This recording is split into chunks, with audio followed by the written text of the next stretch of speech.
Alright, so I want to give you a quick tutorial on activating people and deactivating people from your church.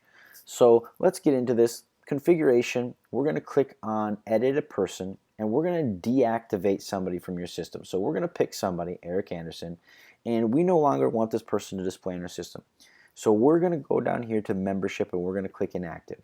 Now, what this does is it doesn't delete your data, it just inactivates a user. So if you have a user that you no longer want to see on your attendance records or in your guest list or attendees list, you can actually inactivate them and they will disappear. So when we click inactivate here, no longer will Eric Anderson appear on our attendance page.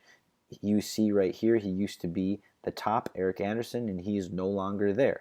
We inactivate or deactivated him and he's no longer a part of the attendance page. So now let's go back to configuration. Maybe you deactivated the person by accident and got rid of them. So deactivating people gets them out of your system, makes it so you can't see him here. If you want to activate a person, you can go back down here, select Eric Anderson, so he's the only member that we have, the only person that we have inactive right now. And then we're going to select him, and you can either activate him as a member or as a guest. And I'm going to activate him as a member, and all that is going to do is put his membership to a member or his membership to a guest. So let's activate this person. We're going to reactivate Eric Anderson as a guest, and we're going to go back to the attendance page, and now Eric Anderson shows up here again.